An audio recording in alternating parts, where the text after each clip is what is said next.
A man wakes up in the middle of a desert, not understanding how he got there and who he is. Suddenly, he sees an old man trying to escape the chase. The guy helps the elderly man, but he dies in his arms, having had time to name numbers 554, advising him to go to him and tell him that he got out. After burying the stranger, the man makes his way to the village. He asks the cab driver to take him to the train station, but the driver does not understand the meaning of the word. He tells him about his daughter and gives her name, 832. The guy remembers the old man and asks to be taken to 554. The man finds her at the bar and delivers a message from 93. But the woman is frightened and asked not to be dragged in. At this point, footsteps and a barking dog are heard outside, and the girl tells the man to run. He makes his way to the fire escape and sees a man in a white suit at the bottom, tossing a grenade in his hand. Then the man becomes dizzy, everything in front of him swims, and he wakes up in a hospital room where the man in the white suit calls him number 6. Later he declares that there is no New York, but that number 6 has always lived in the village, as his papers prove. Number 6 is taken to his house, but he looks around and goes to the street where he sees cheerful, happy people. He buys a map of the village, but there is nothing marked outside. A woman doctor catches up with him on the street and tries to persuade the man not to look for a way out, while he looks at the ghostly towers of high-rise buildings on the horizon. Then he jumps into an empty cab by the curb and drives into the desert. But as he climbs the mountain, he sees only sand and rocks in the distance. The action rolls back to an evening in New York when Michael meets a girl in a bar. The next moment, the doctor finds him lying on the sand and takes him to the village. Waking up, number 6 tells him about the meeting at the bar, but he does not remember what happened next. After getting to the town, number 6 realizes that the numbers on the doors of the houses correspond to the names of their residents, and then he finds house 93. He searches the apartment, not knowing what he's looking for. At that moment, number 2 enters, accompanied by a young man. Again, he convinces the man that there is nothing but the village, to which number 6 reasonably observes, if the old man has been followed, it means that he has learned something.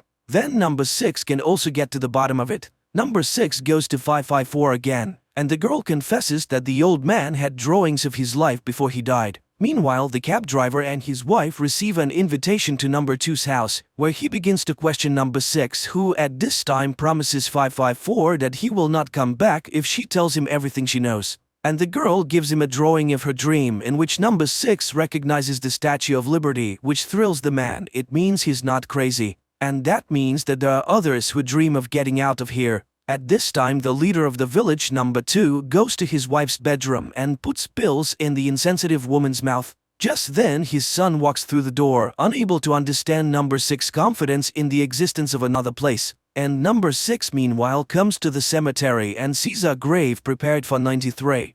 So the management is ready to fake his funeral to keep the rumors at bay. This is where the doctor finds him. Number 6 suggests that she lie down on the ground and look at the stars. There are millions of worlds out there. Is there really only one? And where do the names of great men come from in his memories? Number 6 tells of a girl in his memories whose name was Lucy.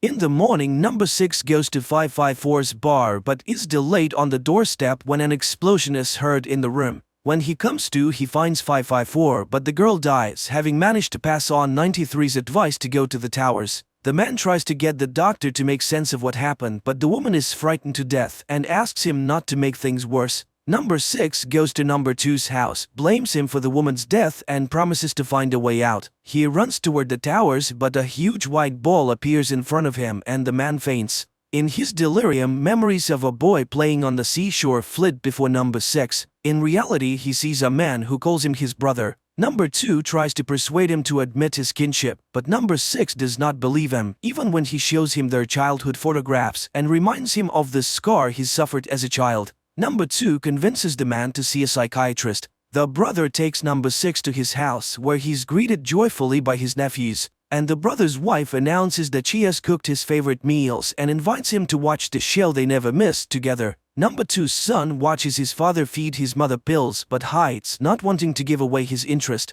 Meanwhile, number 6 expresses to his brother that everything around him is fake. He does go to the psychiatrist, and in the process he remembers Lucy. Then he tells her that he saw a seagull that lives by the water, and then it turns out that there are 2 doctors. Number 6 cuts the session short. Outside, his brother catches up with him, who has figured out how to get number 6's memory back. He takes him to the garage where the man is greeted enthusiastically by his co-workers. It turns out that number 6 is a bus driver. The man gets behind the wheel and takes a tour of the village while his brother acts as a guide, showing the local sights. Meanwhile, the psychiatrist reports to number 2. Number 6 is tormented by memories of another life which simply cannot be. And then the head of the village confesses that his wife has become like this because of him, and that his son, if he recognizes his real father, can abandon him. He demands to do everything to make number 6 believe in this reality. At this time, the tour bus pulls out of the village and number 6 sees an anchor in the sand. He swerves towards it and tries to convince the others that the object is real. There must be an ocean. He has visions of the two boys on the beach again, and his brother leads him to an abandoned building. This is where they played as children, but number 6 does not remember it. Later, the doctor tries to prove that these are false memories. Well, is someone going to make up another reality on purpose? Michael remembers Lucy again. Why did she approach him exactly that day, the day he was fired? A new day begins where everything is as usual. Clear weather, a constant soap opera, and the bus tour, interrupted by number 2 to present his brother's family with a trip to a resort they won in the lottery. The man is overjoyed and hopes that number 6 will go with them, but questions about the sea stump the man. Meanwhile, number 6 catches the doctor looking at sketches of Big Ben and the Statue of Liberty which he has taken out of his pocket. Number 6 accuses her of spying and recalls telling Lucy about his job as an analyst at the company called subcribe, watching surveillance tapes and collecting data on people. And when he realized he was violating the privacy of others, he became despondent. That night, number 2's son asks his father about his childhood because he cannot remember it. Number 2 advises him to put all doubts about his family aside, while number 6 has a dream about his brother entering the water, ignoring his cries. Later, he leads 313 to the ruins because he feels a strange connection to the place. And then, following his memories, he finds an old box with a note he wrote as a child. The doctor considers it proof that the village is real, but number 6 claims it is a trick, though he has his doubts. Michael has another flashback. He was explaining his reasons for leading subcribe to Lucy when she suddenly admitted that she too worked for the firm. She told him that he shouldn't count on the stalking to stop after his dismissal. That same day, number 6 is stopped on the street by a woman on the tour bus. She once heard the sounds of the ocean in the desert. Together they drive to the desert, but no matter how much they walk across the sands, the woman can't find the place. Number 6's attention is distracted by a bus on its way to the resort. The man rushes to the village where his brother's family is waiting for him at the bus stop. When number 6 finally arrives, they decide to take the work bus to the resort. On the way, number 6 notices the towers and heads toward them. But images of despair flash before his inner eye when his brother is lost in the ocean. The man screams at the foot of the anchor. The vision changes. Number 6 is now tied to a pole, and number 2 puts a grenade in his mouth. There is an explosion, and number 6 regains consciousness to the screams of his brother, who begs him to pick himself up.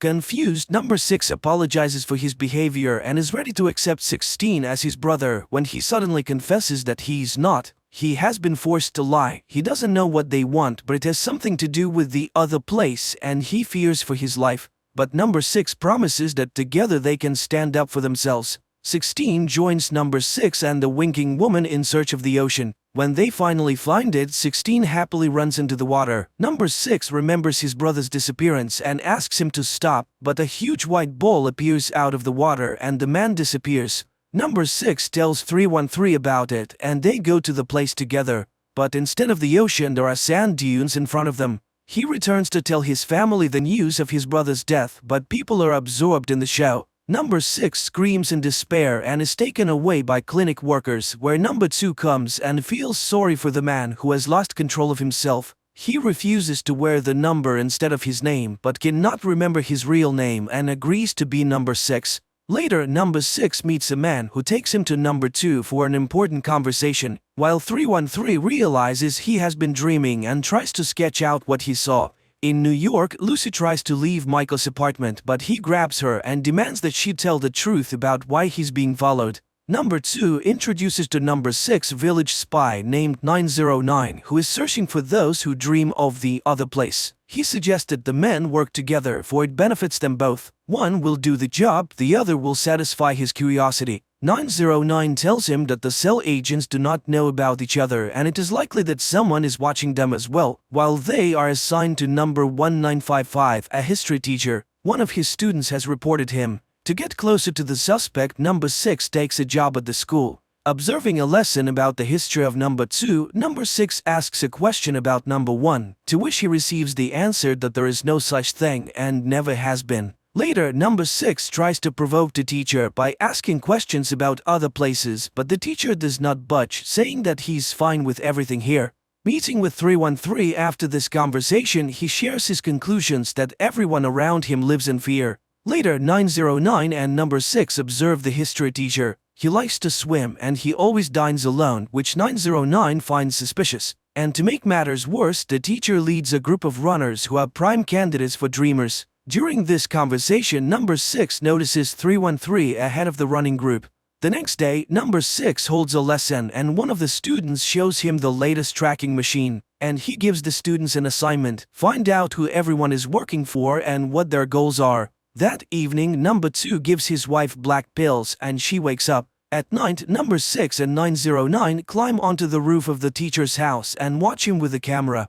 909 asks his partner to fetch coffee from his truck, where Number 6 finds surveillance log. He looks through it and discovers that he's the real 909's mission, and that 313 is also on the suspicion. The couple is talking about their son when Number 2 gives his wife a sip of wine and she falls back into a stupor. And the man notices that the surveillance camera has been installed in his garden. At this time, the teacher also realizes that he's under surveillance and slits his own throat. Number 6 insists that the man must be taken to hospital. The next day, the cab driver is playing with his daughter in the backyard when a huge hole in the ground appears there. Meanwhile, Number 6 searches the doctor's roof and finds a camera, not noticing that he himself is caught on the nearest camera. Number 2 calls 909 and shows the camera he found. He notes that his son is acting strangely and wonders if Number 6 has had any contact with him. The agent denies it, but Number 2 does not trust him.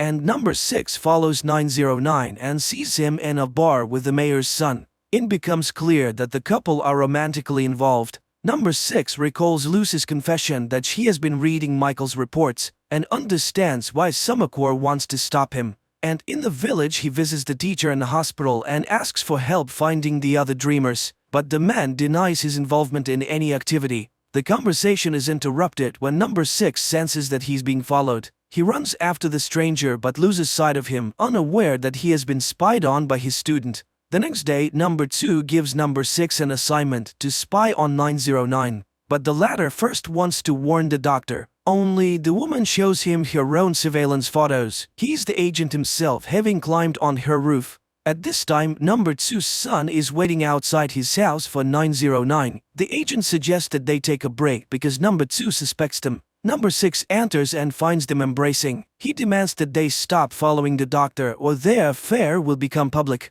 Later, the father informs his son about the surveillance and says that he doesn't trust 909. He is determined to get all of his agent's secrets out. And then Number 2's son goes to 909 with a knife. But the agent doesn't even think about resisting. He turns his back on the guy, letting him kill him. Meanwhile, Number 6 runs to 313's house, but only sees her being driven away in a black van. He runs to 909 for help but finds him bleeding out. The agent asks Number 6 to confirm that the dreams are true and dies upon hearing the confirmation. New York, Lucy tries to get Michael to admit why he quit his job, and suddenly she realizes he is already with those people. In the village, Number 6 finds Number 2's son in the bar and asks him to help find 313. Number 2's son sends him to the tunnels, a place inhabited by unmasked dreamers, passing the man off as sick 909.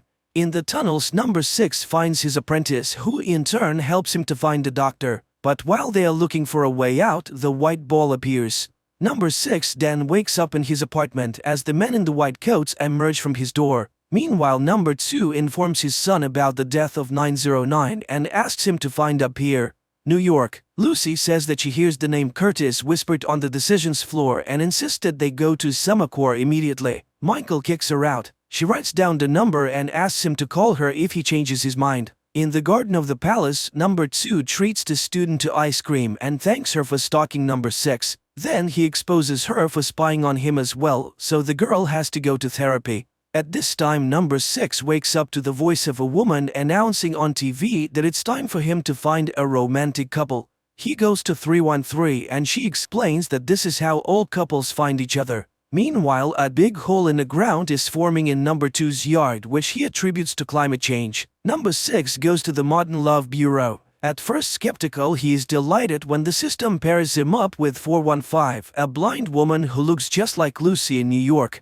In the meantime, number 2 has a conversation with the doctor. He knows that she's a dreamer and she will have to betray number 6 even though she loves him. And number 6 goes to see 415. The girl explains that her blindness is the result of childhood trauma. He tries to convince her that they have met before in another life and recalls how close they were in New York. Then the girl says she doesn't usually act so impulsively, and 415 agrees to go to number 6 apartment. The action jumps to different times. Number 6 does not understand where he is Michael and where he is in the village. He tries to prove to Lucy that they have met in a past life. The girl freaks out and leaves. The next morning, number 2 observes his son stealing samples of pills from the safe. The boy takes them to the clinic and asks 313 to determine their content. Later, the father warns his son that once he learns the truth about the holes and his mother, there will be no turning back. Meanwhile, number 6 and 313 visit the cab driver and his family.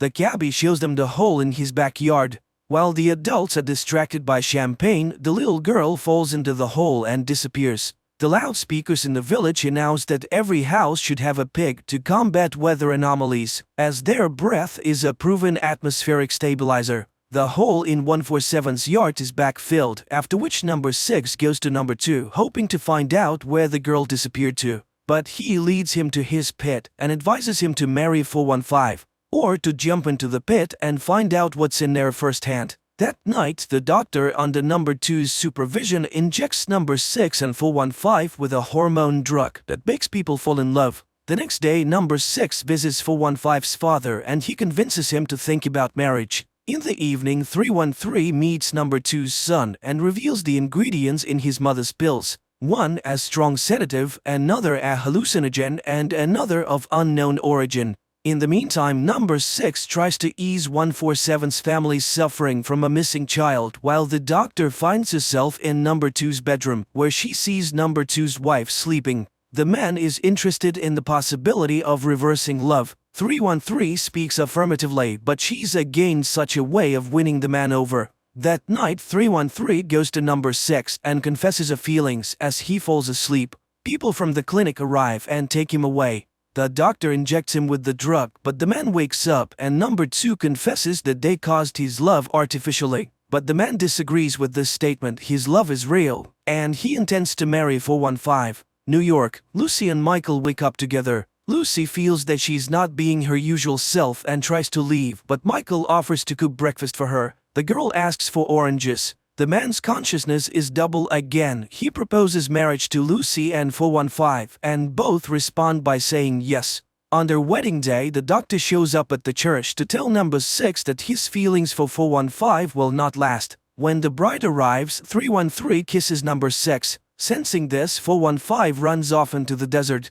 Number 6 catches up with her moments before the white ball attacks. The two women take turns flickering. Lucy convinces Michael that she needs to leave because she brings danger, and 415 is knocked down by the bright flash and the wave from the ball. Number 6 calls her Lucy and tells her about their meeting in New York. She tries to deny it but eventually agrees with what he says. Number 2 brings her to the village to break his heart. Distraught, number 6 comes to equally distraught 147, who wants to jump into another pit to find his daughter. Number 6 is trying to convince him not to, and while he restrains his friend, 415 jumps into the pit.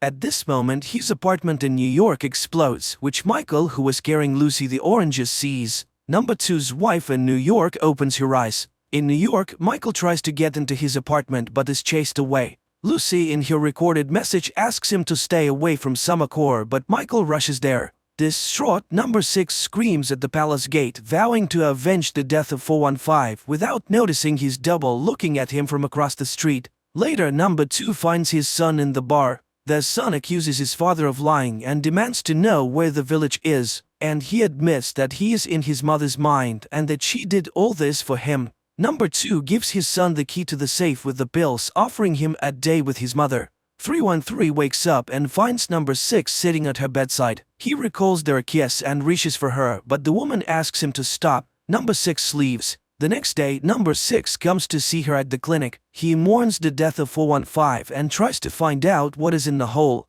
313 wonders why he didn't worry about it last night. Confused, number 6 claims he never went to her house. And when he goes outside, he discovers that he got into a fight with the cab driver yesterday. Confused, number 6 returns home. His apartment is in ruins, a receipt from a grocery store is on the floor, and the words "see you later" are written on the mirror. New York, Michael's pass is already deactivated, but he convinces the security guard to let him go down to the basement for a new one. Number 6 goes to the store and he learns that he bought a knife here yesterday. He tries to convince 147 that his previous fight was with an imposter, and then he sees his double. He rushes out in pursuit and catches up with him, but the doppelganger knocks number 6 to the floor and puts a knife to his throat. He demands to kill number 2, who is responsible for the death of 415. Then he stabs him in the face and disappears. Number 2 prepares to leave the palace and finds number 6 breaking through his bodyguards to warn him of the appearance of the double who is going to kill him. But number 2 begins to behave strangely. He refuses to go in his car and goes for a walk in the village on foot, throwing off his suit. Meanwhile, number 2's son sees a message with a warning about the appearance of his father's double and wakes up his mother. Number 2 meanwhile walks into a store and asks for cigarettes. The salesman reluctantly hands him a cigarette, then smokes with him, but after he leaves, the man calls the clinic. Mother and son are having lunch, during which the boy pokes his mother for information about other places. But the woman convinces him that the village has everything he needs for him. Number 6 again tries to warn number 2 of the danger, but he calls himself a vagrant without a number and is not afraid to die. Nevertheless, when he sees number 6's double, he agrees to get into the cab driver's car, and he takes him to his home to protect him from being caught as a wanderer without a number. Meanwhile, Michael goes to get a new card and recognizes the man as the village shopkeeper. The access specialist is skeptical until Michael proves that they share the same memory. 147 and his wife treat number 2 to cake until agents searching for the double arrive. Number 2 flees while his wife gives out for a walk without noticing the formation of a new hole in the yard. Later, number 2 comes to 313 and wonders if she wants to see the other place. He promises to grant her wish, even against her will. At this time, the son again asks his mother for permission to go to the other place, and the woman confesses that the holes appear when she's awake, and she also adds that the people born in a village cannot live anywhere else. The distraught son runs out into the desert and throws away the key to the pill cabinet. Meanwhile, 313 seeks solace in the arms of number 6, but realizes it is a double. She runs away haunted by new visions and finds herself in the middle of the desert, while number 6 tells number 2's son about the doppelganger and his intentions to kill his father. The boy names the location of number 2 and confesses that he recognized him. He is the doppelganger and the killer. In the village church, number 6 finds number 2, and he confesses that he created the village because he wanted a fresh start, free from the apathy and the cruelty of the real world. But apparently he was wrong. He recognizes the doppelganger and he's not afraid to die. The doppelganger grabs number 2 while the real number 6 appears. He stops to double. They will only win if they unite. At this point, number 6's double disappears, while number 2's son finds the key in the sand and puts his mother to sleep again. Number 2 returns home, explaining that his double has been found and apprehended. The shopkeeper is dragged to the clinic. In the middle of the desert, 313 finds a glass door with the Summacora logo on it and goes inside. At the same time, Michael and the master go to the task floor. In a room filled with monitors, profiles of the villagers are displayed. Michael recognizes the people as subjects from his reports. On one monitor, he watches Lucy's recorded warning until 313, following a long corridor, encounters a vision. She flees back into the desert. Michael goes to the window on the floor and sees Village Street and number 6. He knocks on the window trying to get his attention, but he looks toward the towers and turns away and leaves.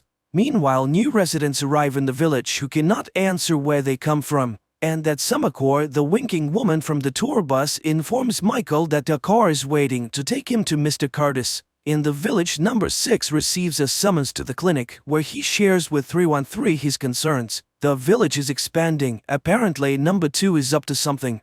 At that moment, the doctor receives his test results and is frightened. At the same time, looking around the village, number 2 tells his son that all of this is his inheritance. Their conversation is interrupted by number 6, who wants to know exactly why he's now certified to die. Number 2 replies that he has exhausted all means to convince him to live peacefully in the village or not to live at all. In the meantime, 313 continues to be haunted by visions from another life, but number 2 warns that she must not let the girl from the other place control her. Otherwise, she will not be able to help number 6. At the cemetery, number 2's son lays flowers in the grave of his friend 909, where number 6 meets him, asking him to help everyone get out of the village. The boy claims that his mother cares for him, but number 6 warns that she's also killing all hope in him. Later, number 6 faints in front of 147, who offers to take him to someone who might be able to cure him. In New York, Michael is escorted to Mr. Curtis's car, where he recognizes the driver as 147 from the village. On the way, the driver explains that he used to be an evil man, but Mr. Curtis helped him change his life. In the village, 147 takes number 6 to the village prophet, and he tells him that the deliverance is coming, they just have to wait. But number 6 has no intention of giving up. He goes to see number 2's son, who is drinking alone. The man asks him about his mother and the pills and offers to run away with him, but the boy refuses. He has a case to finish. In the New York City, Michael visits Mr. Curtis, who turns out to be number 2's prototype, and his wife, who is in a dreamlike state. Mr. Curtis explains that the village is an experiment taking place in the woman's mind. She sacrificed herself so that broken people could have a better life, if only in her mind. At this time, number 2's son enters his parents' bedroom and strangles his mother to death. Mr. Curtis confirms that it was Michael who found everyone in the village. Meanwhile, at the clinic, number 2 taunts dying number 6 with details of his upcoming funeral. Later, number 2 returns home to find his wife dead and his son missing. He and his assistant searched the bar and discovered that his son has hanged himself. Number 2 takes his body out and places it in a glass coffin. More and more earth holes begin to open up in the village. Number 2 visits 147 and asks that at just the right moment the man shout the phrase that number 6 is the first. Back in New York, Mr. Curtis shows Michael the positive impact of the village on suffering people. The man recognizes the inhabitants of the village, who here in real life are cheerful and contented, and yet he's convinced that people should not be helped without their consent. Mr. Curtis offers Michael the opportunity to continue the experiment and gives him a pass to the Summercore's main floor. At this time, number 2 offers 313 a way to save number 6. Number 2 finally realizes that number 6's weakest point is his humanity. He's so right that he wants to live his life according to his conscience. If she wants to save him, she must give herself to number 6. Later, he reminds number 6 that the doors are open, and he can go wherever he wants. But first he must confess that he needs the village, and it is his fear that causes the white bowl. Number 6 sees this object and, unable to confront his deepest fear, runs away. The villagers gather for number 2's son's funeral. Number 6 comes too, for his fever has miraculously passed. Number 2 reads the eulogy and confesses to the crowd that his son's death was suicide and that they are all prisoners of the village. At this time, in a New York church, Mr. Curtis introduces Michael to Sarah, 313's prototype. She's mentally ill, suffering from the effects of childhood abuse. The man tells Michael that he worked with the girl for a long time until she resisted. Meanwhile, number 2 admits that he cannot save the village and soon everyone will be in the abyss. The child throws a stone in number 2's face and he points to number 6. He can answer all their questions and he calls him number 1. Mr. Curtis asks for help to cure Sarah, for Michael is number 1. The crowd begins to chant that number 6 is number 1 and will save them all. Number 2 tells number 6 that the only way to plug the holes is for a dreamer to take his wife's place. That's when 313 steps forward and takes the pills. Michael takes Sarah by the arm, catching her as she falls, and number 2 puts a grenade in his mouth. He gives it to number 6 and pulls out the pin. Mr. Curtis returns home and finds his wife healthy. On the appointment floor, Michael takes over as the new head of Summercore. On the high ground by the village, number 6 and sleeping 313 look out at the world around them. The man confesses that he has only now realized how beautiful it is here and intends to create a good village. 313 sheds a tear. The film is quite complex. It is not always immediately clear what is real and what is a flashback or hallucination, especially when it comes to the same characters, but everything is redeemed by a rather unpredictable ending which explains all the strangeness of the plot.